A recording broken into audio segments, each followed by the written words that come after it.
Thank you. So, like I've been introduced, I'm going to talk about value addition to increase, or vegetables to increase consumption by urban consumers. And today, I don't want to wear the hat of, okay, so I'm a professor of horticulture at the University of Nairobi, Department of Plant Science and Crop Protection. But today, I want to wear the hat of a consumer. So I will not talk a lot of science, but more of advocacy for value addition for consumers to access vegetables. Okay, so the outline of my presentation, I'll just give us a small background and just highlight some value addition options for selected vegetables, and then talk about what research and capacity building activities are required, and then some conclusion.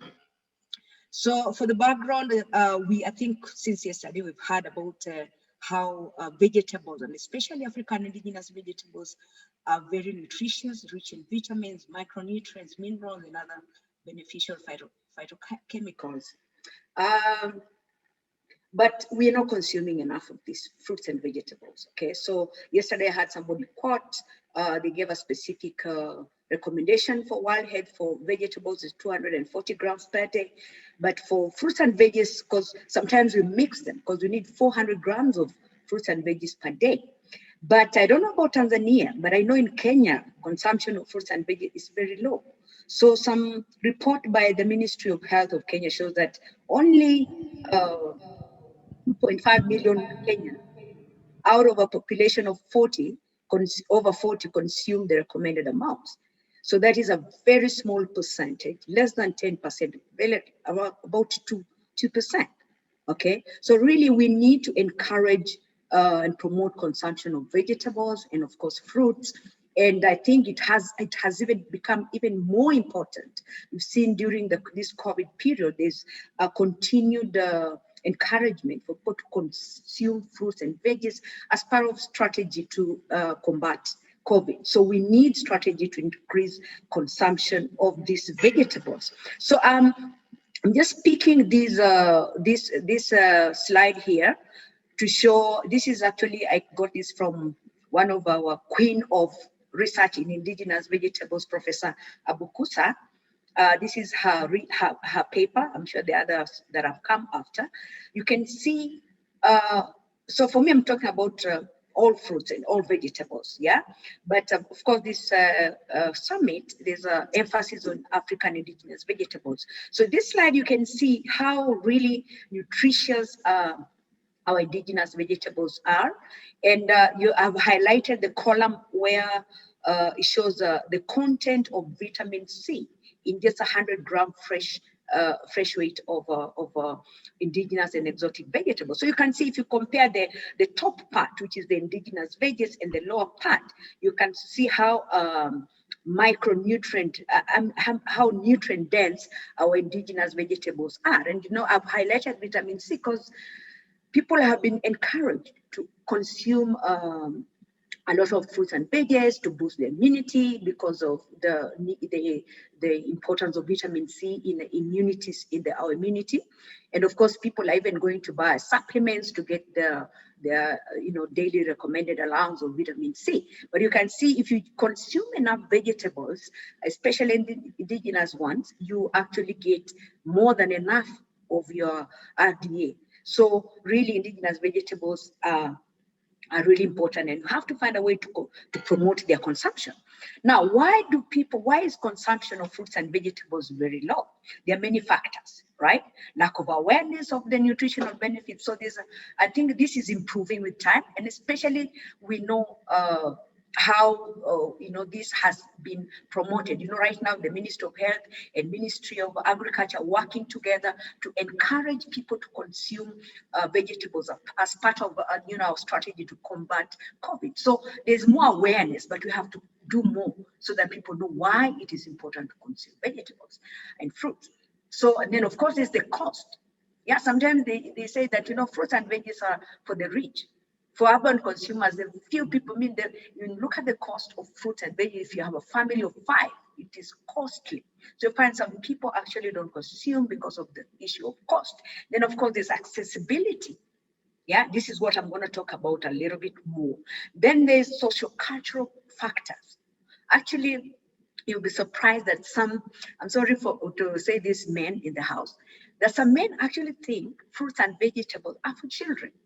I know people who think like that, that fruits and vegetables are for children. Men, their thing is meat. Okay, so some socio-cultural factors contribute to low consumption of fruits and vegetables, and of course there are many other factors, as I've said. There, those are just some that I've highlighted.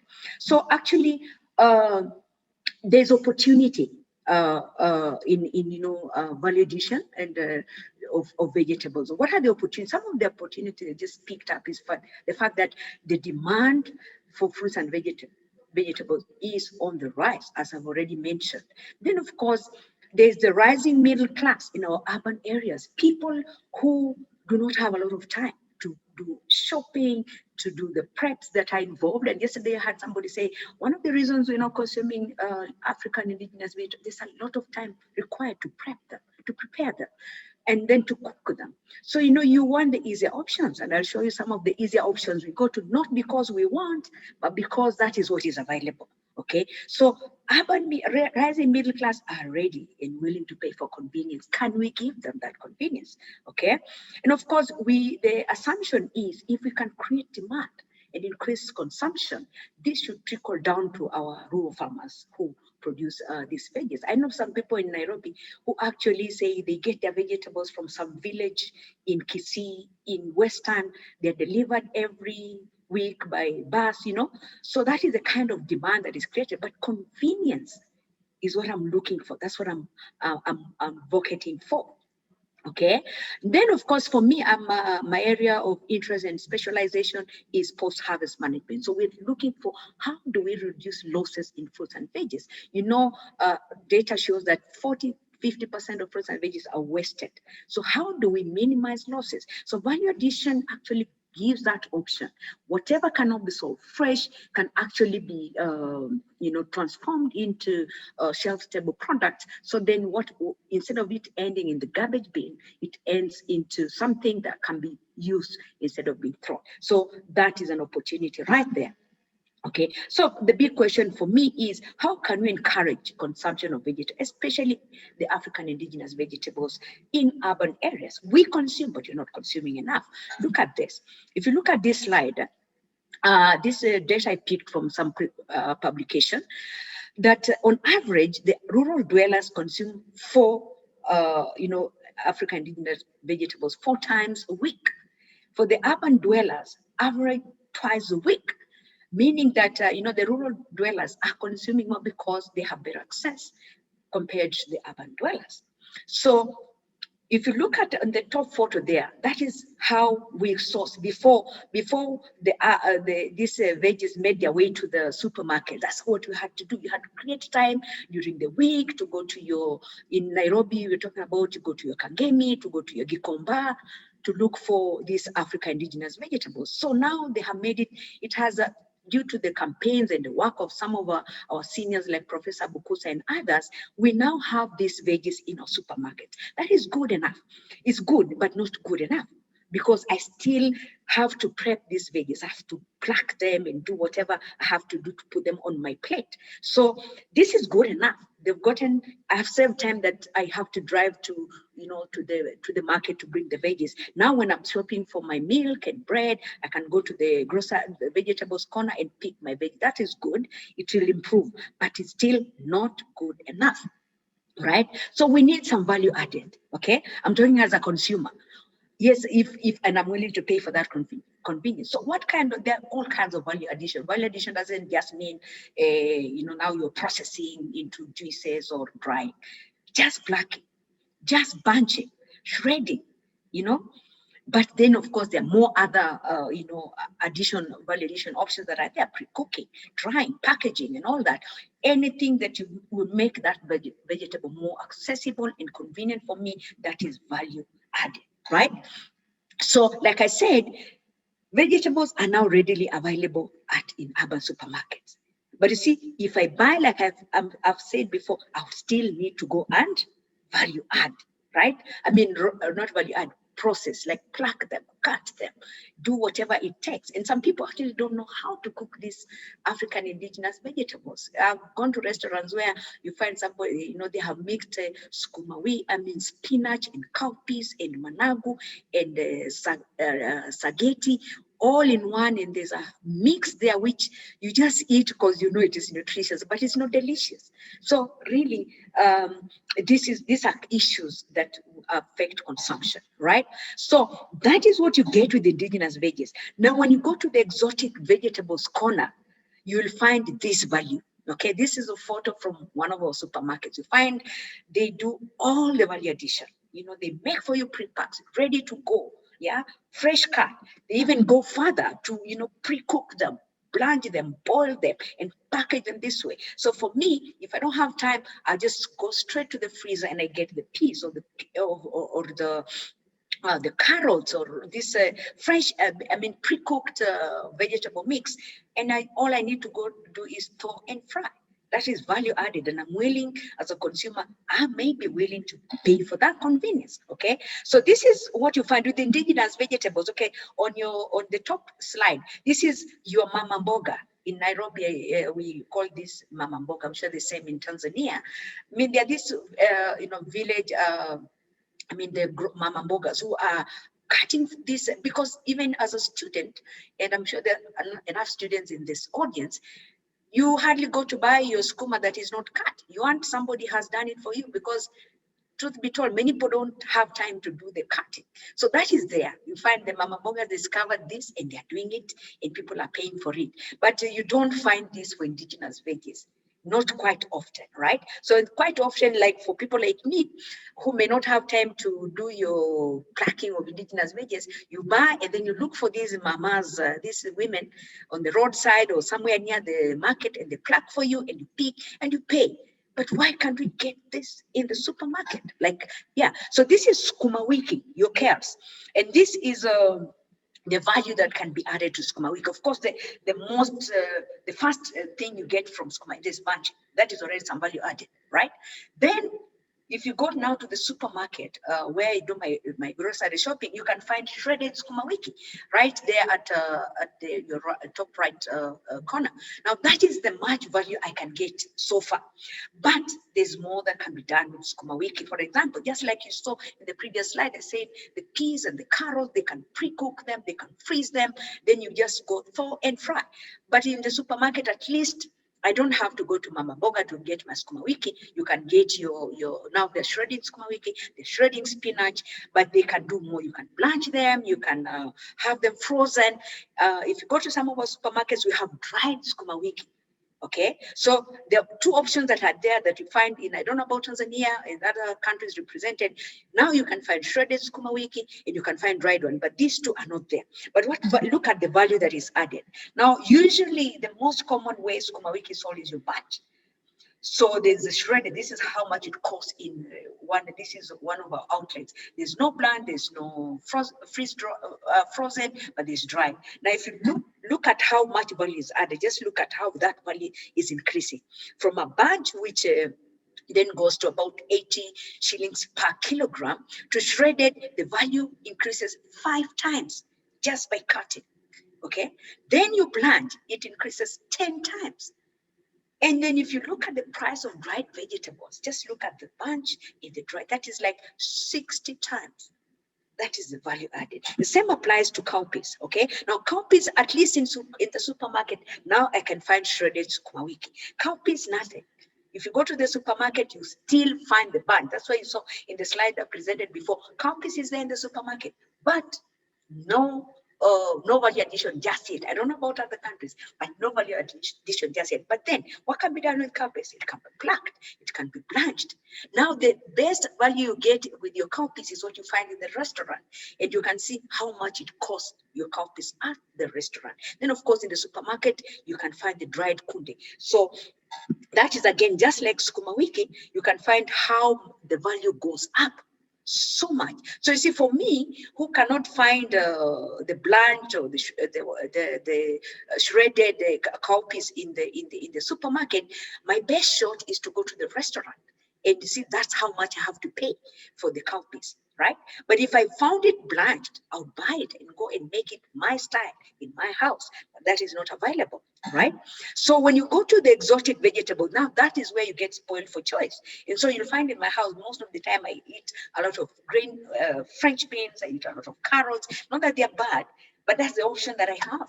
That I mean, of course, you'll find your carrots like that. You'll find your peas like that. They add value for you. They package and shred. I mean, peel shell for you, but then they pre-pack for you. Then they go further. They boil and freeze for you. So it is so easy. But we don't find that with our indigenous vegetable. So again, just like the others, this is how value really goes up for the even for the exotic vegetables. Now, so we yes, we promote the value addition. So like I said, we want value added to the veggies. And yes, for the most I have seen for indigenous vegetables in Nairobi, I don't know about Tanzania and other countries represented, is the dried version. The dried cowpeas is there. The dried managu is there. The dried, but I can tell you, I'm sorry if there are any processors in the house. What I find in the supermarket, I just don't like it. It just is not attractive to me. I look at it, I'm wondering, are there any more nutrients left in these veggies? So if you're going to value add, it has to be done properly. We must preserve the quality, the nutrition, the aesthetic. It has, you can't just tell me, okay, it doesn't look so good, but it's very nutritious. No, no, no. It needs to be, I need to see the cowpeas. I need to see that this sukuma wiki, it has been dried, but it's still looks like sukuma wiki. And then of course there's the food safety aspect. How are these vegetables dried or whatever value addition is done? So I just picked this from some paper. You can see the options that are given for value addition. See how just the pre-treatment. Of course, we tell there are all options of pre-treatments that are done before you dry your vegetable. Blanching. What is the right temperature for blanching? What is the right time for blanching? You can see how the more the pre-treatments that are done, they affect the quality, the nutrient profile. You can see how it is affected. So that means we have to optimize and know which is the best option for if you're blanching or if you're blanching, the temperature, the time. And then of course here, if you look at the next slide, they say, we sometimes tell the people who are doing the blanching, add a little salt. How much salt should you add? Yeah. Should you add salt even in the first place? And how do you dry the veggies? Do you sun dry? Do you solar dry? All those options for dried vegetables will affect the quality. So it is very important that you do it properly. It's not enough to just tell farmers you can dry your vegetables to reduce the losses, to make them available during the lean season. If they don't do them properly, nobody's going to buy those veggies. And in any case, if they don't do it properly, we're not even addressing the key component of nutrition. If you drain the nutrients because of the way you're doing your value addition, then it's worthless. So it has to be done properly, all right? So what are we doing at University of Nairobi? And I know there's a lot going on at JKUAT, there's a lot going on at Egerton. I had yesterday somebody from Nelson Mandela Institute talking about the work they're doing, coming up with innovative products. That is what you have to do, because that is now our work as a researcher. And I'm going to wear the hat of a researcher. That, for us, as I remove my hat of a consumer, I wear the shoes of a researcher. What are we supposed to do? We have to optimize. Like I said, we have to optimize the options that are there. They has to be done properly to ensure that we preserve quality, and we have to ensure that the nutrients are not lost in our effort to do value addition. Of course, there, like now you've seen those pre-packs for vegetables, the exotic vegetables. The rumor has it, sometimes there are a lot of rumors. They say, what, those pre-packs, the reason they can stay on the shelf so long, they're using harsh chemicals, some prohibited chemicals, but secretly, so that the vegetables remain fresh. But then what is our role as researchers? How can we come up with the safe treatments to ensure that these fresh packs, this minimally processed vegetables are safe, but they can stay long? What are the packaging options that we can give to these vegetables to ensure that they can stay on the shelf long? Okay. Then of course, I heard from the Nelson Mandela student, the value added. This is where the food scientists come in. What are these products that we can make from vegetables? They could be just the dried vegetable. They could be powders which are used as seasoning. They could be sauces. They could be snack bars. They could be juices. I remember we tried to put in a proposal with the somebody from that time it was called AVRDC, the World Vegetable Center, wanted to develop snack bars from vegetables as a way to increase consumption, but we didn't get the funding. So here is the opportunity. Research is where we're going to develop this. If you're going to increase consumption, we're going to do it properly. Then the recipes, you had me saying that, people are cooking vegetables, especially if I'm sorry to say, most of these African indigenous vegetables are the most consumption is in western part of Kenya. I don't know about Tanzania, but so you'll find if you come from western or Nyanza part of Kenya, you know how to cook this vegetable. There are ways to prepare, but there are people who want to consume, but they don't know how to make them. So they make a mixture that is almost, I'm sorry to say, it's abhorrible, but you just eat it with with a frown because it's nutritious. That's not what I want to do. I want my veggies to be nutritious. So what are these recipes that are there so that people know how to prepare them properly? All right. So other things the big question then is, remember I talked about value addition and me being the consumer who is willing to pay for that convenience. Question is, how are consumer willing to pay? That is now a start that we need to do. How much are they willing to pay for say, for example, plucked cowpeas, for the blanched cowpeas, the frozen cowpeas? How much are they willing to pay so that we know, is it worth exploring? Because maybe I'm just talking for myself, but then you have to know what is the consumer perception of value addition. So for us at the university, we're doing all this, plus of course, capacity building of processors, because they have to do it properly. And so we have at the university recently with support from Rockefeller Foundation and the Foundation for Research in Food and Agriculture, FFR, we have established this food processing hub at the University of Nairobi. It's very recent. What we're doing is build capacity of processors. We work with food science. Me, myself, I said I'm a professor of horticulture, but I have a research team that includes food scientists. So we're building capacity of processors to ensure that you can see what you have there. We have all different kinds of dryers and options. So we're training so the slide before I say, what are the right pre-treatments? We have students who are doing this kind of research so that we have, really good message for processors. This is what you do, the treatments you need to do to preserve the quality the nutritive quality of the vegetable. So you're welcome to a food processing hub if you're a processor, and even our moderator there is a young farmer, but I am sure he's also looking at processing options. You're welcome to our hub. We'll train you, build your capacity so that you can actually venture into these unexplored options. So these are some of the products that we have trained our processors to make, all kinds of vegetable options, tomatoes, indigenous veggies, exotic vegetables. So you most welcome to partner with us on this one. So in conclusion, what are the benefits? So value addition of vegetables has so many benefits. Of course, for me, better access and availability for consumers in urban areas, especially for African indigenous vegetables. I want to eat them, but the trouble I have to go through to eat them just drives me towards exotic veggies. I'll find my peas, I'll find my carrots in the supermarket done the way I want. So I go to buy them, not because I want, but because that's what's available. So how can you increase availability and access for urban consumers who are willing to pay for the convenience? So of course, that will also increase supply, could lead to reduced cost. Yeah, because like you remember I said, one of the reasons we are not eating, some people are not eating, is the cost. Yeah, so how can we if supply is increased, then we probably, that is a hypothesis, we can increase consumption. So of course, reduce post-harvest losses. That's what I said, that how the veggies that never make it to the farm because of lack of market or because they are not in the right shape for the market. How can you do value addition for them and therefore reduce the losses? Okay.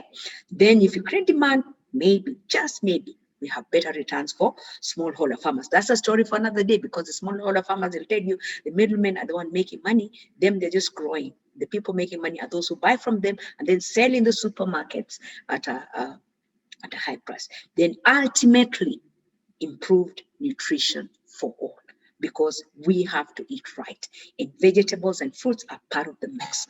So these are our funding partners, and we want to acknowledge these our funding partners. The Foundation for Food and Agricultural Research is supporting us to build capacity of processors, NRF, the Consortium for Innovation in Post-Harvest Loss Reduction, Rockefeller Foundation, they help us to establish the food processing hub where we are building capacity of training processors.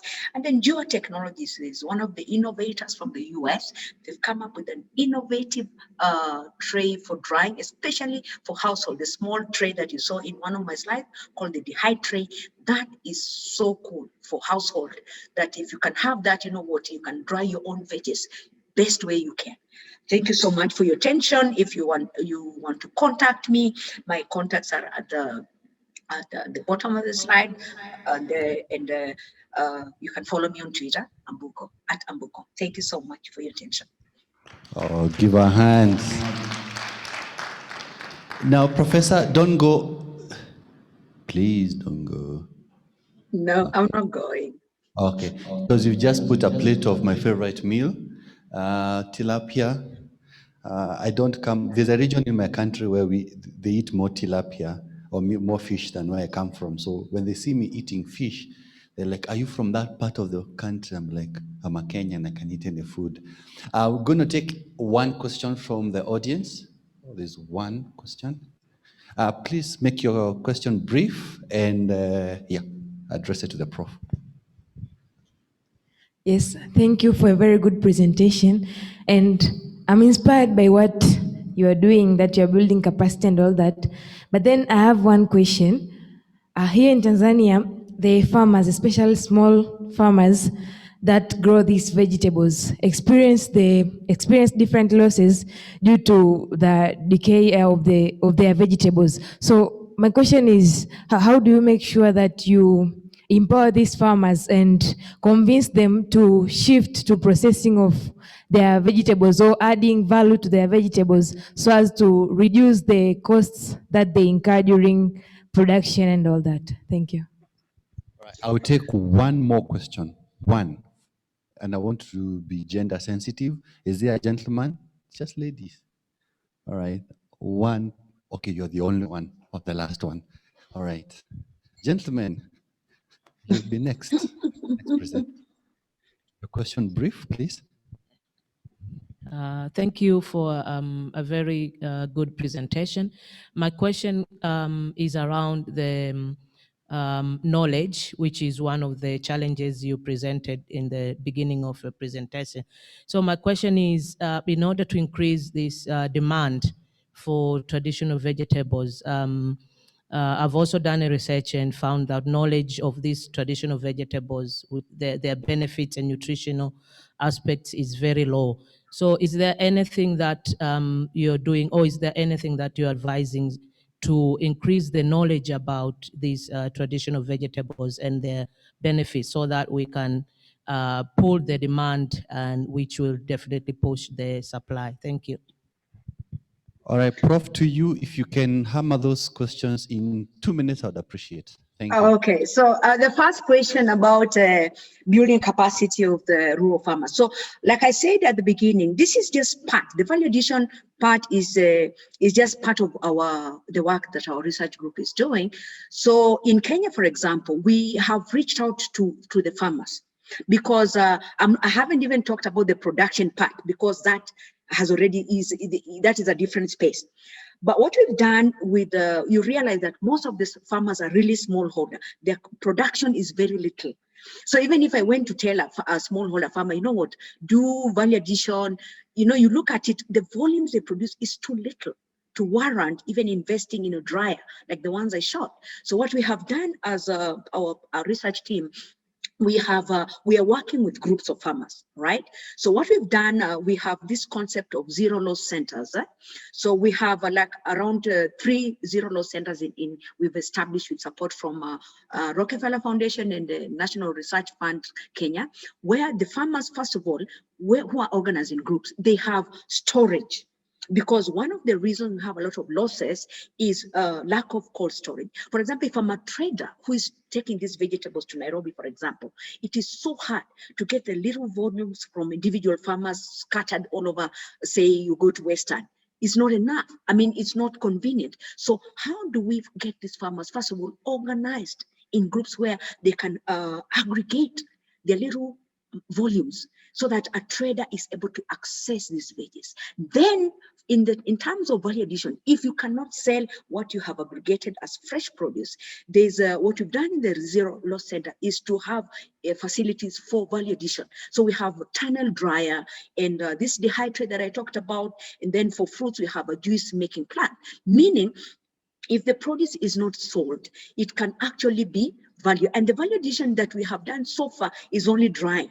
But you've seen in my slide, I've said, there's more to value addition than just drying the veggies. We can blanch, we can freeze. So those are the other options that we are looking into. Yeah. But for our farmers that we're working with, we are encouraging them to work in groups so they're able to aggregate the produce and sell as fresh produce, and whatever is not sold can then be value added, can be dried or juiced. So most of the Zero Loss Center we have so far was the pilot crop was mango, but those farmers are able to do other commodities. They're doing moringa, they're doing leafy veg, they're doing tomatoes as a way, and they have buyers who buy from them directly. So that is a way of empowering those farmers so that, and the boss, like you said, the most important thing is ensure that if they're doing value addition, they're doing it properly, so that the nutrients are preserved. So that is our work. We do this, the reason we have this hub is to backstop. So we work with those farmers. If they have any challenges, they come to the hub and we see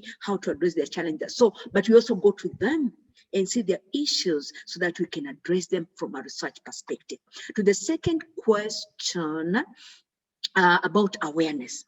True, the reason, part of the reason people are not eating, they don't know the nutrient density of this African indigenous veggie. And I have to give credit to Professor Abukuta because her work helped to get these vegetables in the public place. Before, remember, and this was said before, these indigenous vegetables was a thing for the villagers, right? I mean, people in Nairobi ate sukuma wiki and cabbage and carrots and the exotic vegetables. But thanks to the campaign from the Bukuta and people like that, there's awareness that has been created. So I have to say that we're consuming more than we did 10 years ago, but more has to be done. And for us to do this, of course, we have to continue the advocacy to campaign. These days, there's a lot of campaign for people to eat vegetables. So that is it. But we need to, have info packs to show that, you saw the slide that I presented earlier that actually shows how nutritious indigenous veggies are, for example, vis-a-vis, not that nothing against the exotic vegetables, but just to give people to know, so people information they know when you're consuming your managu, or let's say that is spaghetti or cowpeas or something, you're getting more, for example, more vitamin C than you be getting from kale. So that information should be out there so people can make informed choices when they are buying their veggies.